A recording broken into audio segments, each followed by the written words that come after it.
Hello student, we start standard 6 science. Today chapter is chapter 10 force and types of force. You know what is the force?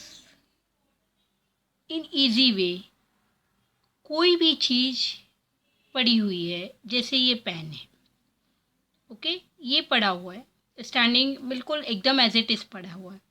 अब यदि आप अपने finger से इसको touch कर रहे हैं, ये मूव हो रहा है, ओके. इट मीन्स जब किसी ऑब्जेक्ट की पोजीशन चेंज होती है बाय द यूजिंग फोर्स, हमने अपने हाथों से उसको क्या लगाया, फोर्स लगाया, मस्कुलर फोर्स लगाया, जिसके कारण उसकी पोजीशन चेंज हुई, तो वो क्या कहलाता है, फोर्स. कोई भी ऑब्जेक्ट की पोजीशन जब तक वैसे ही रहती है जब तक कि उस पर कोई भी फोर्स अप्लाई नहीं किया जाए. Types of force, different type के फोर्सेस होते हैं, वो हम आगे पढ़ेंगे. मस्कुलर फोर्स है, मैकेनिकल फोर्स है, ग्रेविटेशनल फोर्स है, मैग्नेटिकल फोर्स है, इलेक्ट्रोस्टैटिक फोर्स है. ये वन बाय वन हम रीड करेंगे. ये देखिए, ये सेलर है, बोट सेलिंग कर रहा है. यहाँ पे ये ओर के द्वारा हैंड्स में मस्कुलर फोर्स लगा रहा है, जिसके कारण वो आगे बढ़ रही है. ये स्पंज है, स्पंज को एक फिंगर के द्वारा पुश किया जा रहा है, जिससे इसमें फोर्स लग रहा है, तो जो ऑब्जेक्ट था उसकी पोजीशन चेंज हुई. यहाँ पे ये ब्रेक करना है इनको, एक वुडन को, तो इन्होंने मस्कुलर फोर्स द्वारा उसको ब्रेक किया. बुलक कार्ट सेम, इसके द्वारा फोर्स लगाया जाएगा तो वो आगे की ओर होगी पुशअप. यहाँ पे ये बॉय के द्वारा रिंग पे इसके द्वारा फोर्स लगाया जा रहा है. यहाँ पे बॉल को लेग्स के द्वारा पुशअप किया जा रहा है, दैट मीन्स मस्कुलर फोर्स लगाया जा रहा है, जिससे बॉल आगे की ओर बढ़ रही है. Will a boat move ahead unless push with the help of an oar? क्या बिना ओर के वो पुश होगी? नो. और कौन सा फोर्स लग रहा है इसमें? Muscular force. Who exert force to move a bullock cart forward? कौन करेगा इसको, फोर्स को exert? Bullock. What makes the ball moving during a game of football? How does its direction change? Ball को moving कैसे जाएगा जब तक कि हम किसको फोर्स अप्लाई नहीं करेंगे, और डायरेक्शन चेंज वो डिपेंड्स ऑन द बॉल होगा. और बॉल की डायरेक्शन कब चेंज होगी? जब हम फोर्स लगाएंगे, और फ्रिक्शनल फोर्स के द्वारा वो रुक भी सकता है और चेंज होता है. While the wheel go forward, it is not pushed with the stick. तो क्या वो व्हील फॉरवर्ड जाएगी? नहीं, वो कैसी होगी? गिर जाएगी. When we kick the football coming in our direction towards the goal, we apply force. जब हम फुटबॉल में किक लगाते हैं डायरेक्शन के लिए, गोल करना है, तो वो क्या कहलाता है हमारा? वो हम क्या करते हैं, उसमें फोर्स अप्लाई करते हैं. In day-to-day life, we do many actions with it, such as lifting, pulling, riding a bicycle, and stopping it at times. ये सारी चीज़ों को करने के लिए, इन एक्शंस को करने के लिए हम क्या यूज़ करते हैं? फोर्स अप्लाई करते हैं. वे अपनी बॉडी के द्वारा फोर्स लगाया जाता है. स्क्वीजिंग और a bending something and a driving vehicles, ये सब चीज़ों के लिए भी हमको फोर्स अप्लाई करना ही पड़ता है. It is necessary to apply force for doing all these actions. इसके लिए हम कह सकते हैं कि हर एक्शन के लिए फोर्स अप्लाई करना जरूरी है. Force is applied to an object to pull it or push it any manner. किसी भी चीज़ को पुल करना है या पुश करना है तो हमको किसकी ज़रूरत पड़ती है? हमें फोर्स अप्लाई करना पड़ता है. No object change its position on its own. कोई भी ऑब्जेक्ट अपनी पोजीशन चेंज नहीं करेगा.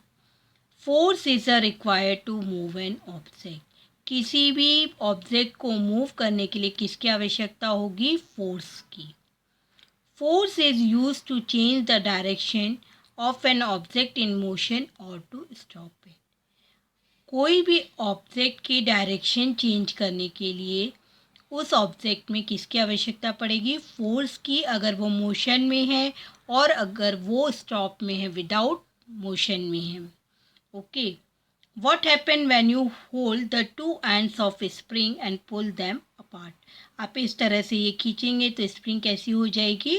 लूज हो जाती है। Okay, what happen when a blacksmith hammer a rod red hot piece of iron? Blacksmith जब ये आयरन के पीस को हैमर से मारता है तो इसकी जो ये फ्लैट थोड़ा सा राउंड होगा तो ये फ्लैट हो जाता है। इतना फ्लैट हो जाता है मतलब इसकी पोजीशन चेंज हो जाती है। Force is a necessary to change the shape and object. किसी भी ऑब्जेक्ट के शेप को चेंज करने के लिए फोर्स नेसेसरी है। फोर्स बहुत ज़्यादा आवश्यक है।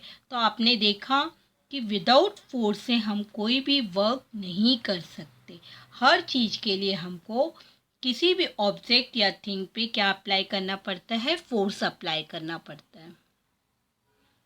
टाइप्स ऑफ फोर्स, सबसे पहले आज हम पढ़ रहे हैं muscular force. Muscular that means muscles के द्वारा जो फोर्स लगता है वो हमारा क्या कहलाता है? Muscular force. In all the action, आपने जो पहले देखे फिगर 10.1 में action, the movement take place with the help of the bones. ये जितनी भी मूवमेंट्स हो रही थी वो हमारे बोन्स और मसल्स के द्वारा हो रही थी, हैंड्स के द्वारा हो रही थी, फिंगर के द्वारा हो रही थी। ये तो सारी चीज़ें किसके द्वारा हो रही थी? आपके बॉडी पार्ट्स के द्वारा, मसल्स के द्वारा, बोन्स के द्वारा। जैसे आप राइटिंग कर रहे हो तो आप किसके द्वारा राइटिंग कर रहे हो? आपके हैंड्स के द्वारा। प्लस आप आपका बैग लिफ्ट कर रहे हो तो आप किसके द्वारा, किससे बैग उठाते हो? अपने हाथों से। ओके, तो आप किसका यूज़ कर रहे हो? बॉडी पार्ट का। और बॉडी पार्ट में कौन हेल्प कर रहा है आपको? Bone and muscles. तो ये जो फोर्स अप्लाई होता है वो हमारा क्या कहलाता है? Muscular force. The person in the picture along side is lifting the weight by using Musk. ये देखिए, ये पर्सन यहाँ पे दिखाया जा गया है आपको, ये वेट लिफ्टिंग के लिए ये उठा रहा है। तो ये किसका यूज़ कर रहा है? मसल्स का यूज़ कर रहा है। हैंड्स, बॉडी पार्ट हैंड्स का यूज़ कर रहा है जिसमें वो मसल्स और बोन का यूज़ कर रहा है। तो ये कौन सा फोर्स कहलाता है? Muscular force. और सबसे बेस्ट एग्जांपल आपका है कि जब आप बैग लिफ्ट कर रहे हो या आपका बैग कैरी कर रहे हो, टिफ़िन बॉटल कैरी कर रहे हो, तो ये सब चीज़ों में आप किसका यूज़ कर रहे हो? हैंड्स का यूज़ कर रहे हो। तो यहाँ पे कौन सा फोर्स लग रहा है आपका? Muscular force. The force applied with the help of muscles is called muscular force. So easy for learning. Muscles के द्वारा लगने वाला फोर्स मस्कुलर फोर्स कहलाता है। आपको लर्न भी नहीं करना है, बस इतना याद रखना है, using the muscle applied by force is called muscular force. For the definition, the force applied with the help of muscles is called muscular force. Example दे सकते हैं, lifting a weight, lifting a bag. Okay, for which task in your day to day life do you use muscular force? कितने सारे task आप use करते हो? सबसे पहले आप स्कूल जाने के लिए बैग उठाते हो, वाटर बॉटल कैरी करते हो, उसके बाद साइकिल के लिए भी आप यूज़ करते हो, साइकिलिंग करते हो। इस तरह से आप कितने सारे डे टू डे लाइफ में टास्क यूज़ करते हो यूजिंग द मस्कुलर फोर्स।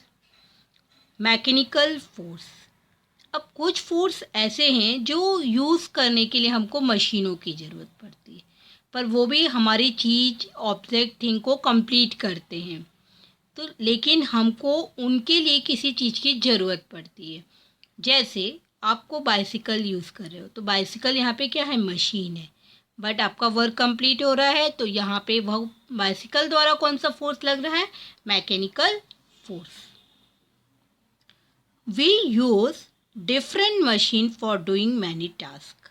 हम डिफरेंट मशीन ही यूज़ करते हैं टास्क के लिए, अलग अलग टास्क के लिए। जैसे अभी खाना बनाने के लिए मिक्सर यूज़ करते हैं, सिलाई स्विंग मशीन यूज़ करते हैं, ट्रैक्टर यूज़ करते हैं। तो ये सारे मैकेनिक्स हैं जो कि हमारे वर्क को ईजियर बनाते हैं। तो इसको हम कौन सा फोर्स बोलते हैं जो इनके द्वारा लगता है? फोर्स वो हमारा क्या कहलाता है? Mechanical force. Muscular force is use for running some machine. पर इसमें जब इन चीज़ों को चलाने के लिए हमको किसकी ज़रूरत पड़ती है? मस्कुलर फोर्स की। Some machine are run by using electricity और a fuel.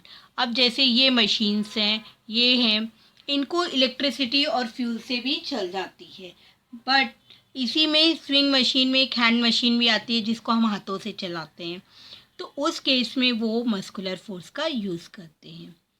Machines like the latters are called automatic machine. जो मशीन इलेक्ट्रिसिटी से चलती है उनको हम ऑटोमेटिक मशीन बोलते हैं। Because the mechanical force is here. वहाँ पे कौन सा फोर्स लग रहा है? Mechanical force. For example sewing machine, electric pump, washing machine, mixer, make a list of other such machine. आप देख लेते हैं इन चीज़ों में जहाँ पे हमको मसल्स की यूज़ नहीं करना पड़ रहा है, बॉडी पार्ट्स का यूज़ नहीं करना पड़ रहा है और हमारा काम इजी वे में हो रहा है मशीनों के द्वारा, तो कौन सा फोर्स लग रहा है? वो mechanical force. The force applied by the means of machine is called mechanical force. जो मशीनों के द्वारा फोर्स अप्लाई किया जा रहा है वो क्या कहलाता है? हमारा मैकेनिकल फोर्स। थर्ड है हमारा ग्रेविटेशनल फोर्स। थर्ड है gravitational force. If an object is thrown upward by applying force, it reaches a certain height and comes down again. आपने देखा है, आप कभी बॉल को ऊपर फेंकते हो वो तुरंत नीचे आ जाती है। Why do fruit on tree fall on the ground? आपने देखा है ट्री से फ्रूट है वो नीचे की ओर गिरता है। ये क्यों होता है? क्योंकि जो अर्थ में का फोर्स है वो उसको अपनी ओर पुशअप करता है, खींचता अपनी ओर, पुल करता है। जो इस तरह का फोर्स है जो अर्थ के द्वारा लगता है वो कहलाता हमारा ग्रेविटेशनल फोर्स।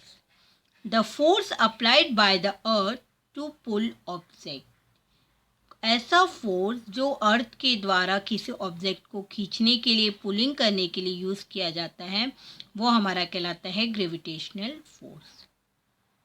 अब यहाँ पे जिन्होंने ग्रेविटेशनल फोर्स का हमको बताया था ऐसे थे हमारे सर आइजैक न्यूटन। उनके बारे में थोड़ा सा रीड करते हैं। Okay, sir Isaac Newton discovered gravitation in the 17th century. इन्होंने कब डिस्कवर्ड किया? 17th सेंचुरी में। The earth is gravitational force act in a direction opposite to that of an object moving. उन्होंने ये कहा कि जो अर्थ का ग्रेविटेशनल फोर्स है किसी भी एक्ट के डायरेक्शन के अपोजिट साइड करता है और मूविंग नीचे की ओर लेके आता है। Hence the speed of that object goes on decreasing till in the end. और ऐसे में जो ऑब्जेक्ट है वो डिक्रीज होता है एंड तक, इट बिकम्स ज़ीरो, और नीचे आके वो ज़ीरो हो जाता है। Then the object start falling down instead of going up any further. और जो ऑब्जेक्ट है वो सीधा नीचे की ओर आ जाता है। While falling, its speed goes on increasing all the time due to gravitational force.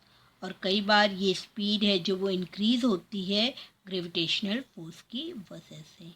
अब आपने 3 फोर्सेस पढ़े। सबसे पहला मस्कुलर फोर्स जो कि मसल्स के द्वारा लगता है। सेकेंड आपका है मैकेनिकल फोर्स, ऐसा फोर्स जहाँ पे मशीन के द्वारा लगाया जाता है फोर्स और हमारा ऑब्जेक्ट या थिंग वर्क करता है, वो कहलाता है हमारा मैकेनिकल फोर्स। और third is the important part of this chapter is gravitational force. ऐसा फोर्स जो अर्थ के द्वारा लगाया जाता है किसी भी ऑब्जेक्ट को पुलिंग करने के लिए, वो कहलाता है हमारा ग्रेविटेशनल फोर्स। और ग्रेविटेशनल फोर्स को के बारे में किसने बताया था हमें? सर आइजैक न्यूटन ने 17th सेंचुरी में। यहाँ आपका लेक्चर ख़त्म करते हैं। नेक्स्ट लेक्चर में हम आगे के फोर्सेस के बारे में पढ़ेंगे। आप वीडियो देखने से पहले एक बार बुक को अच्छे से रीड कर लीजिएगा। Thank you.